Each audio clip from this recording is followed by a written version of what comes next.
Hi there, I'm Molly, And I'm Jamie. We're the owners of Hired Hand Software. and this is Season 6 of our From the Pasture podcast.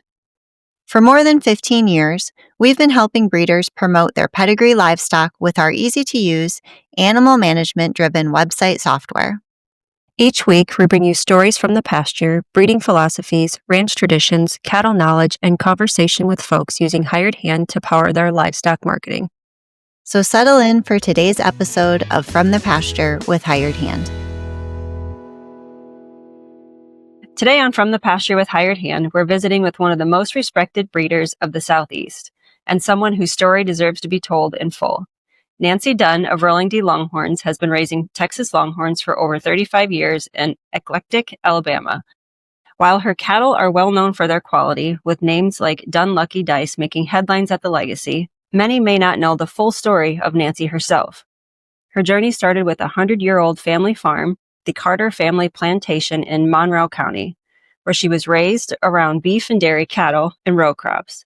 After studying agriculture at Auburn and a career with the USDA, Nancy built her own Longhorn program that has become one of the most recognized in the Southeast. But while her cattle may be the household name in the Longhorn world, Nancy herself worries that many of today's younger breeders don't know her personal story, her family roots, the history she carried forward, and the path that led her to build Rolling D Longhorns. That's part of why she is joining us today, not to share just her cattle's history, but her own. We'll talk about her family legacy, her own history in the breed, the cattle she's most proud of, and what it means to raise Texas Longhorns in Alabama. Welcome, Nancy. Thank you, Jamie. Thanks for waking up early today and chatting with us. I hope that's the worst part of the whole podcast. It will be. Waking I up promise. I promise. Well, Nancy, let's get started with your family's Carter family plantation. Tell us about the history and the role it's played for 5 generations. I was born there. My grandfather started at my grandparents. They had just a small dairy. They did their own hand milking at the time, had their own milk route, delivered the milk, long years ago.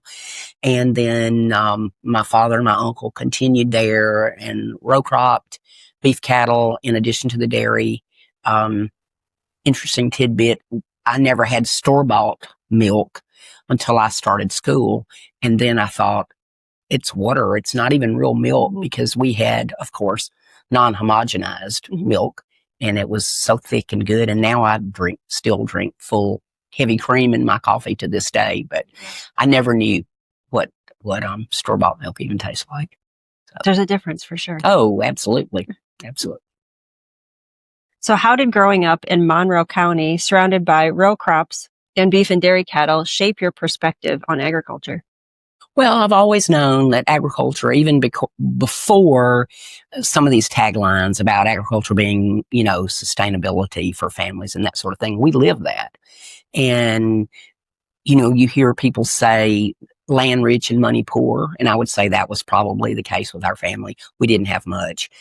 We grew up in a house that was built prior to the Civil War, an old log house. We had running water, but we did not have an indoor bathroom. We had an outhouse. And so I learned about that at an early age. I have all brothers, and I'm the only girl. If you had to go to the outhouse in the dark, that was a scary thing when you're a little kid. But, we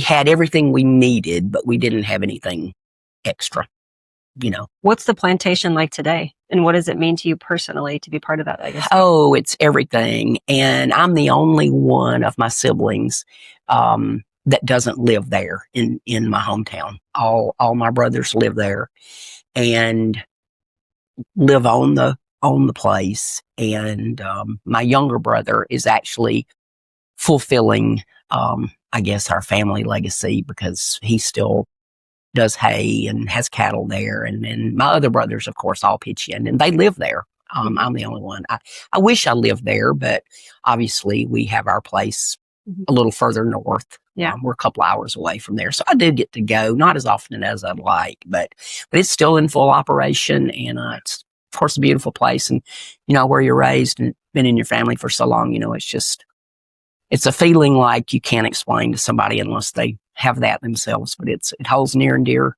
There's family cemetery there. And, I would like to see myself, well, no time soon, but I'd like to reside there as a permanent resident one day. One day. Let's hope others in my family will honor that. It's going to be recorded, so they can't say they didn't know. There you go. It's out there now, right? Yeah, right. Well, we find it very hard to believe you reached out about doing a podcast interview with us because you feared that many folks knew about your cattle, but not about you. Why do you think that? And what do you want to share about yourself for folks to know? Well, I've been in the Longhorns for quite a while, and it's been a lot of work, but it's a passion, obviously, and I love it. I had been really active in the futurity world long before it's as active and big and organized as it is now, and I loved it, just loved it. And been a member of SETLA, the Southeastern Association, for a long time, and we put on futurities for years. I just love that concept because I think it's an opportunity to get your cattle out there, let people see them, and you get to meet so many people. It's a great networking opportunity, and you learn a lot, just talking to people and what works for some people in different parts of the country. And unfortunately, I had some health situations that came about unexpectedly, and so I've really been sort of out of commission. November will be 5 years from my cancer diagnosis. And I was really sick. It started during the COVID, height of COVID, obviously, and I wasn't able to travel. I wasn't able to, I was bedridden for a couple of years and on oxygen, so I just wasn't able to go. And we have had so many new breeders to come on the scene, and I've been sort of out of the loop now for a while and haven't been able to get my cattle out where people could see them, and hadn't been able to participate very much. I went to a few futurities this year, but that's really kind of been my first dip back into it. And it feels odd to me to have known most everybody for years and years, and now all of a sudden be out of it for a little while, and there's just new people everywhere, which is wonderful. I'm so happy to see that the business is growing, and we got new, excited, enthusiastic people, and some are young and some are not as young, but they're all equally enthusiastic. And I just, it's hard. I used to could travel to ranches and meet people that way, and it's hard now for me to do a lot of traveling. Just thought it'd be a good idea to sort of, introduce myself, and I'm not a newcomer. I've been on the scene for a long time, but I just hadn't been able to sort of mingle, I guess, as much as I'd like. So Sure. Just thought it'd be a good idea. What do you want most people, especially the younger generation of breeders, to understand about you and your history in this industry? Goodness. Well, I have had the same goal for a really, really long time from the beginning. And that is that my interest is in just the term, and not just the term, but I'm trying to do that, accomplish that, total package cattle. I've raised cattle that have a lot of horn. I've raised several cows over 100 inches. Lucky Dice, you mentioned, she was the first cow ever sold at a registered sale that was over 100 inches. And I have several others that are over 100 inches. But while I recognize that the horn length is value, it is not my goal to raise the longest horned cattle that I can. It's nice to be able to do that. But the total package part, where you have, number one, the cow has to be a brood cow. That's her job. And if she is not fertile and she can't breed and she doesn't milk and she can't raise a good calf, I don't care how much horn she's got, because being a brood cow, in my book, is the number one absolute requirement, and there's no leeway there. But, having good conformation, easy fleshing, horn, obviously. And I love twist. So sometimes, you have to be patient on that twist, and you have to give up some early tip-to-tip measurement while you're waiting on the twist to come. But I like, I don't want all my cows to look the same. I want all different horn shapes. But the total package part really is where I've stayed, in that same lane the whole time. I've not veered from that. I want them to have the total representation of those characteristics of the breed that we all love, and they're just so tough and they're so resilient and they can make it under conditions that other cattle really struggle under. And you just have to admire that about the breed. But number one is just that they do their job and they do it well, and disposition, because I work the cattle myself, is just, oh gosh, so important, because they have a bad attitude. I say they need to be removed from the gene pool. I'm not going to sell them to another breeder, but if they got a bad attitude, they don't have a place as far as I'm concerned. But mainly just that total package deal. You want them to have it all. I've said that in some previous podcasts. You just want it all, and that's true. I mean, and I've never changed. I've never been much for flavor of the month. I've just stayed right in the middle of the road, and that's where I continue to stay. And when I talk to new breeders, I try to stress that very thing, because I see sometimes new breeders get off on a path where they're chasing a single trait. And I always think that's a mistake. Whether it's color, horn, whatever, there's so many wonderful traits. How could you even pick one anyway? But I do think you lose those other traits if you only focus on the one trait. So that'd be my one single piece of advice, probably. And to, if you're going to be building a herd, obtain your cattle from people that you trust and that have a really stellar reputation, because in the end, that's all we have, is just our reputation anyway. Very true. So what's one lesson you've learned in 35 years of raising Longhorns that you wish you had known when you started? It's not easy. I didn't realize it was an addiction. I like to refer to it as a passion. That just sounds so much better. It does sound better than addiction. It does. But it's true. It's both an addiction and a passion.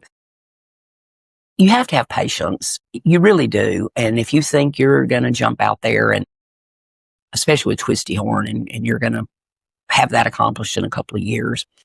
The other thing I think is there's nothing wrong with acknowledging if you get into it and the cattle that you start with aren't taking you where you thought you were going to go. And that happens to a lot of new breeders.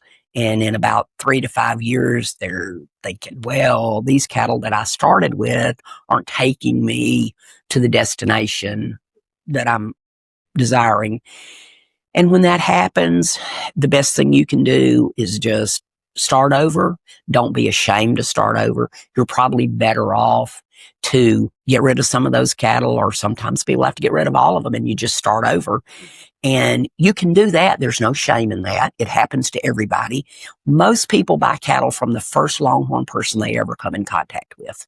First Longhorn cattle they see, they think they're magnificent, they're beautiful, and they just can't live without them. But what they don't understand yet, because they just don't know enough about the breed, is you may think on a scale of 1 to 10, you're buying in with an 8, and then later you find out, that was a number 2, because you haven't seen yet the other cattle that are out there, and you just buy from the first people. I think people should visit as many ranches as they can, go to events, see as many cattle as possible, and develop an eye for the traits that are out there and identify what it is that you like and what you want to breed for. We don't all have to want to breed for the same thing. There's nothing wrong with that. There are enough traits out there that you can choose whatever it is that you like. And if you just want cattle to admire and you don't want to be in the breeding business, trophy steers are a wonderful, wonderful thing, and you don't ever get disappointed, and you don't worry with calving or any of those. You don't have to have a bull. You just have them to admire. And what greater thing is just to have majestic Longhorns and less work, obviously less stress. So you can just raise steers if that's what you want to do, if you don't want to be in the breeding business. But identify what it is that you want to accomplish. And then along your way, if you realize the cattle that you started with won't take you there, change. Get rid of those cattle, add different genetics, and just continually work towards what it is that you want to do. Because, and I say this to people all the time, we don't all have to want to do the same thing. We don't have to want the same goals. You have to know what your goals are to make a plan on how to reach those goals. And sometimes we know so little when we get started, and there's no shame in that because you don't know what you don't know. And then as you go along, you'll learn it. And then I think sometimes people are hesitant to say, gee, I wish I'd started with different cattle, or now I think I want to do this.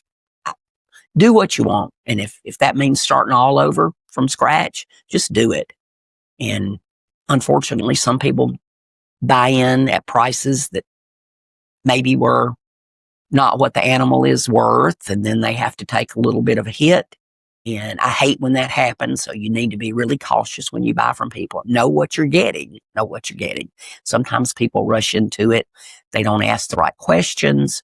They don't see the animals in person. And we have to remember that a photograph is only as good as the photographer. So you have to be careful about that. I suggest seeing them in person, especially bulls. Size is one of those things that's so very hard to evaluate from a photograph. And the animal may look perfect, and when you see it in person, it just might not meet your expectations. And size is one of those things, body size. You just can't evaluate that without seeing them in person. Well, let's talk about your journey into Longhorns now. So after Auburn and your work at the USDA, when did you first realize Longhorns were going to be the breed that you chose? Well, probably through team roping, really. My husband team roped. After years of working the chute for he and my son to team rope, I decided there was something wrong with that picture. They're never getting off their horse, and I'm working the chute. So I decided that I was going to learn to team rope at what would be considered to be an advanced age. I won't tell you the age, but I bought me an old horse that knew everything, and I started heading, and oh my goodness, I fell in love with team roping. And we would always acquire steers to team rope. And one year I said, this business of buying steers and then when they get too big, take them to the stockyard and just give them away. I said, I think I want to buy heifers. And then I'll start raising me some team ropers and team roping cattle. Anyway, so that's how I got started. And I actually bought a herd of registered cattle, but it was a divorce situation and they didn't agree on the paper. I didn't get the papers, although they were registered cattle. And I just fell in love with them. And because I'd been around cattle forever, beef cattle, but there's so many things I admire about Longhorns, and they're just so resilient and so, just everything about them. So then I started gradually just adding registered cattle, and I would sell some of my unregistered, save my money. My cattle have always had to pay for themselves. I'd sell a few unregistered ones, save my money, and replace them with the registered ones. Got hooked up with Jimmy Jones, who lives not, real far from me in Alabama, about an hour away. And, of course, Jimmy has stellar cattle and, reputation out of this world. And so I bought some older, proven producing cattle from him and sort of got started that way. And then, of course, at that time, bull partnerships were almost unheard of. And Jimmy was a big proponent of that. And that was a great thing for me. So I was able to get into some bull partnerships with some just extraordinary bulls and just sort of went from there, from the team roping, and gradually got into the registered part. And then it just, from there, it's just become, everything. The passion took off. Oh, the passion took off. Yes. Yes. So over the years, you've raised some very influential cattle. Can you walk us through a few Rolling D bred animals that have really made an impact? Wow. Well, and of course, we'd like to talk about Dunn Lucky Dice specifically. Well, I knew you did. But it really starts before there. Yep. Okay. And I would have to say JS Overdrive, right, which was a bull raised by Stockton and Burton. And it's a bull that Jimmy and I partnered on with them. And he sired beautiful bodied and twisty horn cattle. And I still have one Overdrive daughter left. And she is, she's an 02 model. So she's 23 right now. And you would never know it. Amazing cow. And she is actually the granddam to one of my favorite cows, which is 200%. And 200% has been gracious enough she's a 50-50 daughter, to give me daughters. And how best to evaluate a cow if she gives you a lot of heifers. And she has done that. But she in her own right is a wonderful cow. And Lucky Dice as well, who, as I mentioned before, was one of the first over 100-inch cows. And she sold at the Legacy for $200,000, which for me was mind-blowing because I never in my wildest imagination would think that that would happen. Sort of bittersweet in a way because that probably was the pinnacle, I guess, of my career in raising a cow over 100 inches and her bringing that amount of money. And I had consigned her already to the Legacy, and then I got sick and I wasn't even able to attend the sale, which was ironic to me that here's this great achievement and I couldn't even be there because I was bedridden at the time. And I did watch it online, but I always just thought that was interesting that, your greatest accomplishment in the cattle world. Your son was there to see it. My son was there. Yeah. He hauled her and good friends, and he was there, and I appreciate that greatly. But then I went on to sell her half-sister, Dunn Lucky Penny, not the following year, but the year after that. And she brought $195,000, and she's gone on to have even more horn than Lucky Dice. And who would have even dreamed that was possible, So who knew? I mean, they're great cattle. They have really strong mothers, and I feel adamant about the strength of the maternal side of the pedigree. I believe you have to have a great bull, without a doubt. You have to have a good herd sire. An interesting fact probably is, other than some recip cows that I have, I do not own any purchased females. All my females I bred and raised myself. So none of those genetics are outside genetics. When I add outside genetics, I do it by the use of an outcross bull. But all of my females are my own breeding. And I don't know how many folks there are out there that can say that. A few, but not a lot. Right. And it's not that I'm opposed to purchasing them, but I have the confidence in my female genetics because I've bred those for so long. And I know the strength that those cows can bring, to a mating. And that just gives me a little more confidence in them, I guess. So over your 35 years with Longhorns, what are some of the biggest changes you've seen in the breed itself in terms of cattle, genetics, and other breeding priorities? Well, obviously, who knew we would have the horn that we have today? There were days way back, when a 40-inch cow or even a 60-inch cow, and now we have cattle that are in their 90s at, very young ages, and who thought that would have ever happened? So those were goals, I guess, that I never really thought would happen, but they're here. And the other thing is futurities. When I started with the futurities, there were just a handful of futurities out there, and it was a relatively new. I mean, there had been some that had been started a lot longer than others. But now there are, I don't even know, you would know, I don't know how many futurities there are in a year. Gosh, I would say probably somewhere between 20 and 25, right. I think. There's a lot. Right. I mean, there's a futurity. I mean, anytime, anywhere you want to go, they're there, and they're all over the country, which is great because it's hard to travel. Being from Alabama, traveling out west, which is where most of our futurities were when we first started doing futurities, it's a long haul. It's a hard trip, and you have to really be committed to it if you're going to travel a lot. And it's not easy, but it's worth it, I think. And it's a great way to promote your program. I've always said, especially being in Alabama, it's easier to take your cattle to the people sometimes than to get the people to come to see you, especially when you live in Alabama. And people are surprised that we have good cattle in the Southeast. People typically think that, Texas Longhorns have to come from Texas.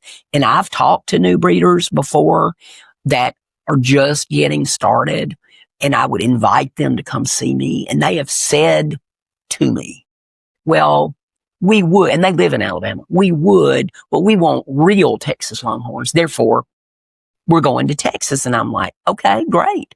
I just said, see as many as you can before you make decisions on purchasing.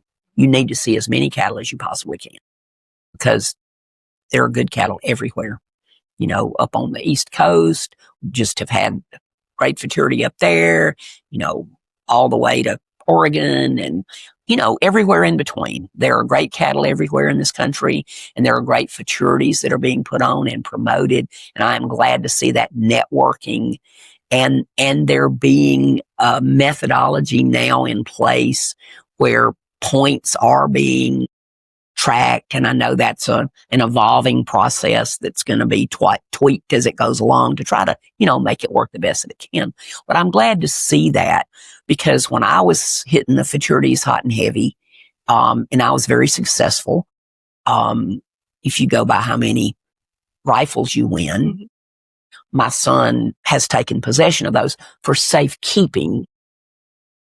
You understand, which is funny to me. But anyway, it's evolved, and there are so many futurities now, and it's a great way. Everybody can participate.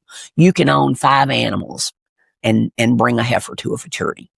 You can own 500 and bring heifers. You don't have to have, everybody can play, everybody.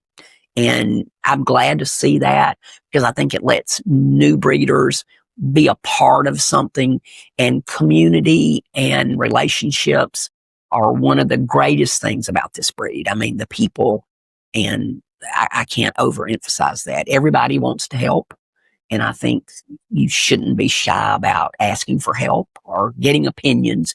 We all have plenty of opinions, so those things are free. All right. Well, you've had some standout cattle over the year, and their names are just as memorable as their pedigrees. How do you go about choosing the name, and do they have special stories behind the name? Often they do. I try to name them something I can remember. And so if there's Siren Dam, if any combination of that name can be used, then I'm going to try to use that. I think it helps people as well remember the cattle's name, and you want that to be something that's memorable. And I think the other thing is try to keep their name concise. I have named cattle longer names before, like multiple words, and I think it's hard for people to remember it, hard for me to remember it, and then you say it wrong.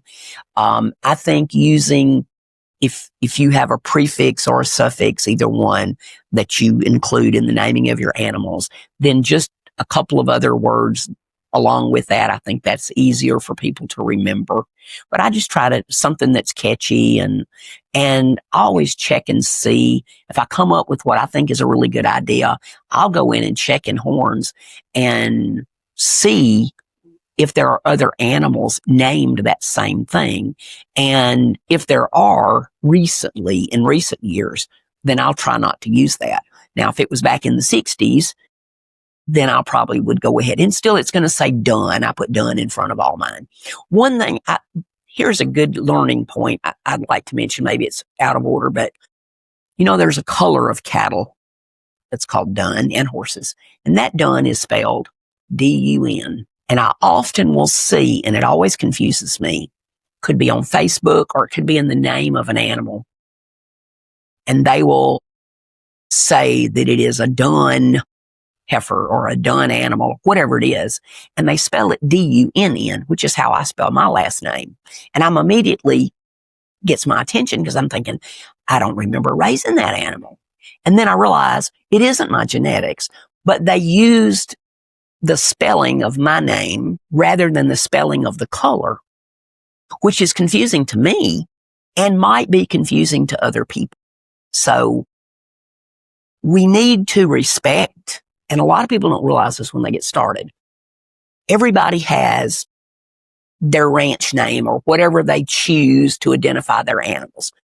And I think we all need to learn to respect that only the breeder should be using whatever that prefix or suffix is. And I don't mean just for myself, but whatever the initials are, whatever the name of their ranch is, just because you have an animal that has those names in its pedigree, it is not good etiquette. I don't think it's against the rules, but it is confusing. You don't use another breeder's name or suffix when you name your animals. Only the breeder gets to do that. Now, when you breed your animals, you use your suffix for your ranch or whatever you've chosen. And I see that all the time, especially just because my name happens to be the same word as a color. And anytime I see Dunn, I'm like, oh, and I'm looking and I'm like, oh, I didn't raise that animal, but it's got my name in it. Yeah. So just a helpful hint. A lot of breeders don't realize that, you know, and they don't mean any disrespect. They're just using that name because it's on the pedigree. And that isn't. Well, your name, your last name, you can also use it as a fun play on words as well. Mm-hmm. Dunn, meaning D-O-N-E, and how you spell your name, D-U-N-N. So we know that you've had some memorable cattle names over the year, and Rolling D has its stamp on the breed, right? So we thought we'd play a little game with you called Is It Dunn? D-U-N. D-U-N or D-U-N-N? Well, hold up. Oh, hold up. Sorry. So here's how it works. Reading ahead. Yeah. So here's how it works. We'll say a name that includes the word Dunn, D-U-N-N, or D-O-N-E, okay. And you tell us whether you've ever actually used it for a Longhorn or if it's something we made up. Or could I use it in the future if you give me a good idea? You can definitely use it in the future. Okay. Yes. Great. All right. So here goes. The first one is Done Deal. I believe I have had a done deal and also a done redeal. Okay. The second one is Done in the Oven. I've never done that. No. How about Over and Done With? Nope. Don't think so. Okay. Done Wrong? No, I've never done it wrong. Pretty much done. Nope. Totally done for. No. I don't like to use the preposition last. Okay. All right. Proper grammar. I like it. Done dirty. Oh. Done good. No. Get her done. I haven't used that, but I think someone else did. How about all done?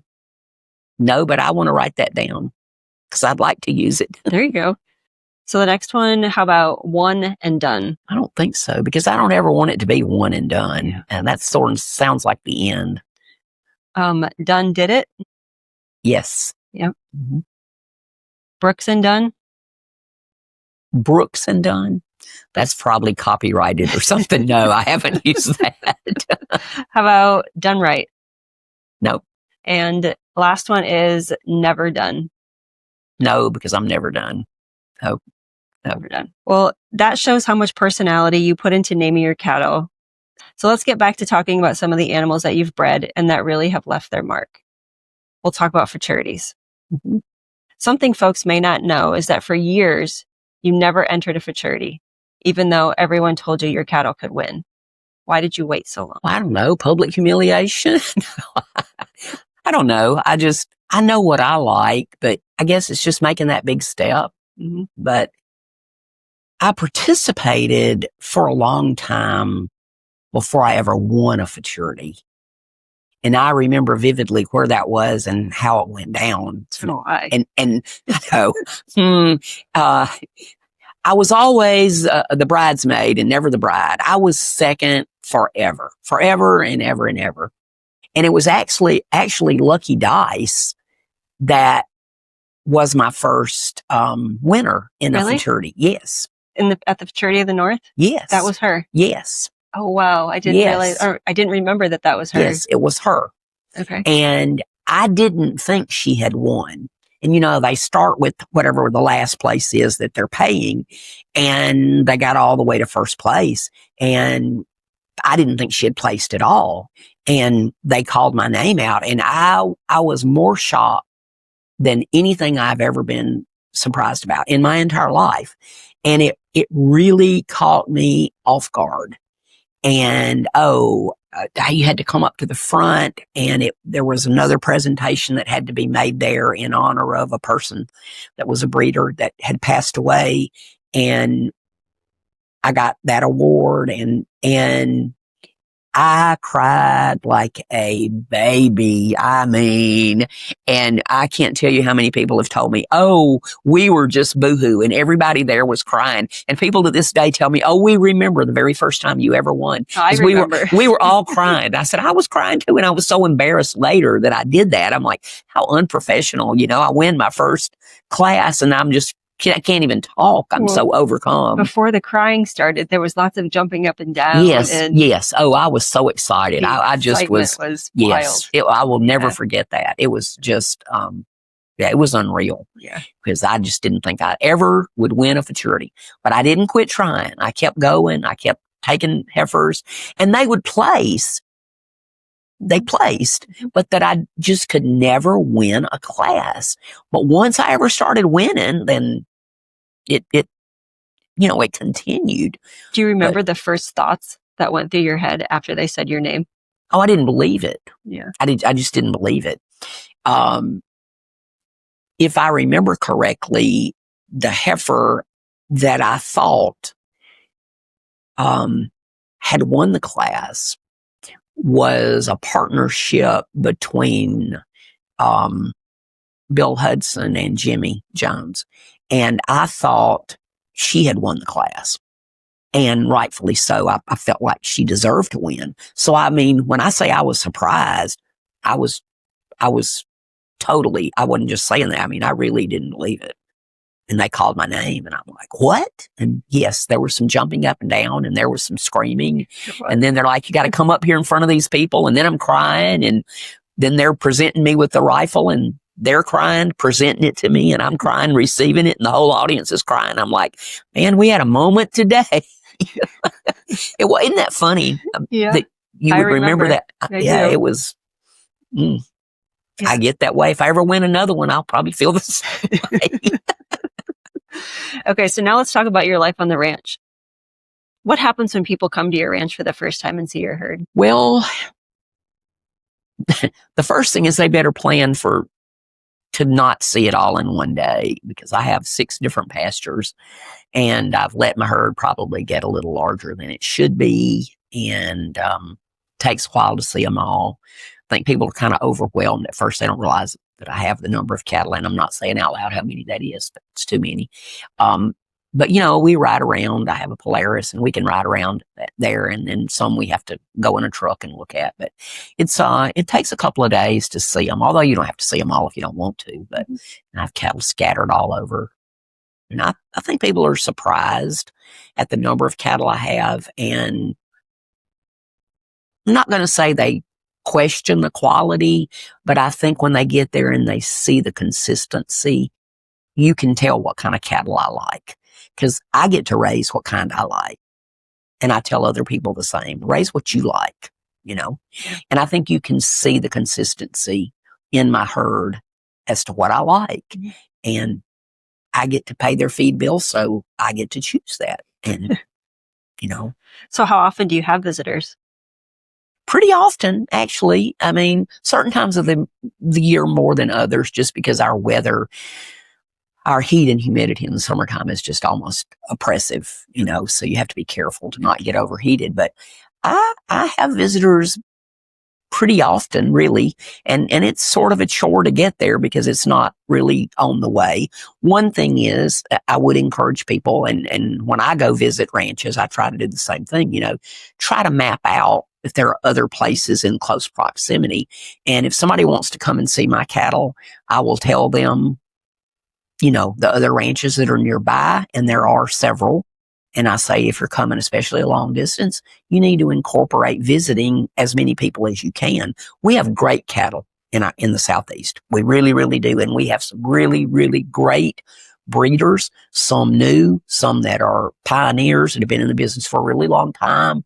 We've mentioned some of those names. I mean, Jimmy Jones, Terry King, Neil Merriman he and Stan don't live far from me. Reed and Ashley Toller. I mean, I don't want to mention everybody. Terry and Tammy King live just right over the Florida line. We've got folks to the north of us in Tennessee. Mike and Mary Blundell, James, Julie Guthrie. I mean, just all around us. And you can make a trip and you can see as many outstanding cattle as you could probably stand.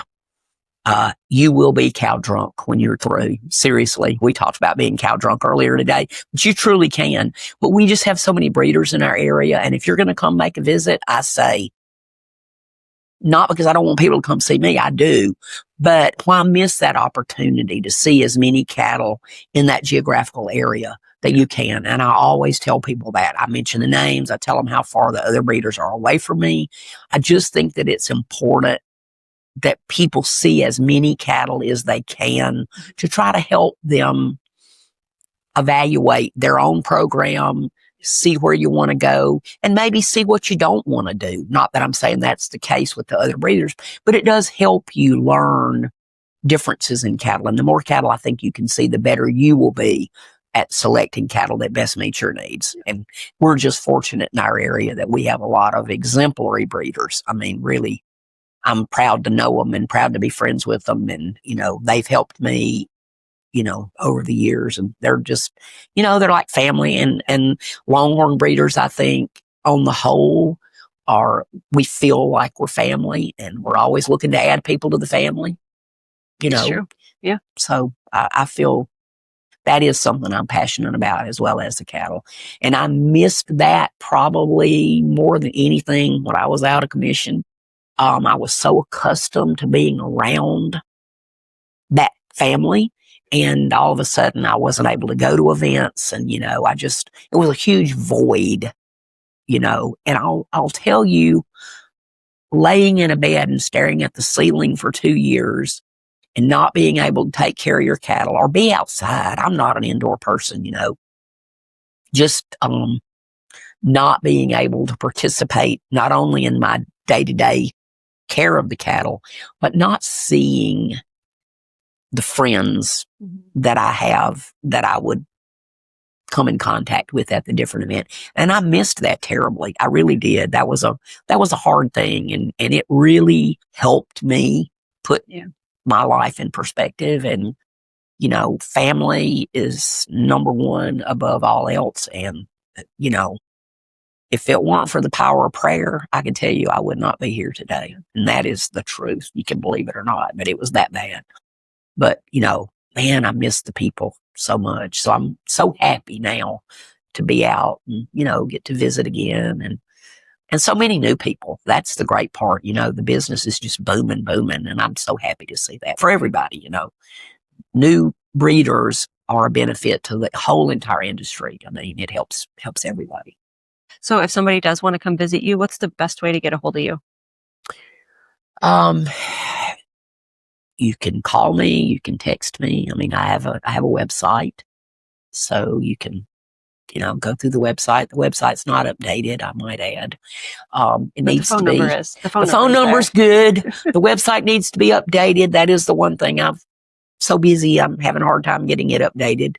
And I apologize for that. I hope at some point it will be back updated. But yeah, I mean, there's a lot of ways to contact me. I mean, just, phone, email, whatever. So, and I love having company. I love having people there. And we try to make it fun and, just look at a lot of cattle and talk and, it's fun. So you once told your husband, if I have to explain it to you, there's no way you're going to understand it. The passion of cattle. Yeah. Mm-hmm, absolutely. Can you share that story with us? Well, you obviously remember it better than I do. I say it all the time, but I've said it so many times, I'm not sure I know exactly which time you're referring to. All right. Okay. But I do say that all the time, It's a passion and you either feel it or you don't. And I know. I do know. I believe this is what you're referring to.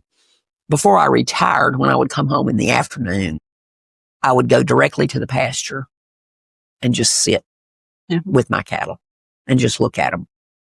I had a fairly stressful job. When you work with the public and you work with money, it's always stressful. The two together, even worse. But I would come home and I would immediately, before I did anything else, before I even went to my house, I would just go sit in the pasture with the cattle and just sit in the middle of them and just do nothing. Look at them, just enjoy, kind of just relax. And one day he said, "What in the world are you doing? Every day you go out there and you just sit and you just look at those cattle. What on earth are you doing? You just looked at them yesterday." And I believe my comment was, if I have to explain that to you, you just wouldn't understand, because it is just a feeling of contentment and joy and pride and optimism. You're always planning for that next great calf crop and what bull is going to take you there. And, so you have to be just optimistic, and that brings joy, but it also brings peace to you and pride in, what you've accomplished. I mean, just so many things. It's hard to put it into words, but people that have cattle and have Longhorns more specifically, I think they would understand. They get it. They would get it. Absolutely. So a few years ago, you received the Dave Evans Breeder of the Year Award. What did that recognition mean to you? It was very, very meaningful to me. Very much so, maybe more than people even realized. It takes a nomination and then it's a peer award. Mm-hmm. And so when your peers recognize that you've done something and they want you to receive a public acknowledgement of that, that means more than I can even express, and because I've primarily done it alone, it's been my operation and I've made the decisions and I've done the work. And when I say done the work, I mean, I'm the one doing the feeding and doing the vaccinating and doing the preg checking and, moving the cattle and pinning. I mean, doing the physical work, in addition to making the choices. And so to have it be something that I personally did, I'm not the manager. My name's not just on the top of the stationery. I mean, I'm the one making those decisions, but I'm also the one doing the physical labor. Mm-hmm. And that means a lot when people acknowledge that, they feel like I've had some success, and it hasn't been easy. And the older I get, the harder it gets. But I'm not ready. Not ready to. You're not done yet. I'm not done yet. There you go. Good one. I'm not done yet. Not done yet. I have some really great young cattle, and I'm excited for the future. I really am. Well, it's been a privilege to talk to you today, Nancy. Oh, thank you, Jamie. Your story is proof that raising Texas Longhorns isn't just about producing great cattle. It's about the heritage, family, and carving your own path in the breed. From the Carter family plantation to your own Rolling D program, you have shown what's possible when you stay committed to quality and passion, no matter where you're located. We're grateful that you shared not just your cattle success with us, but also the personal history behind them. That's it. We're done. It's a wrap.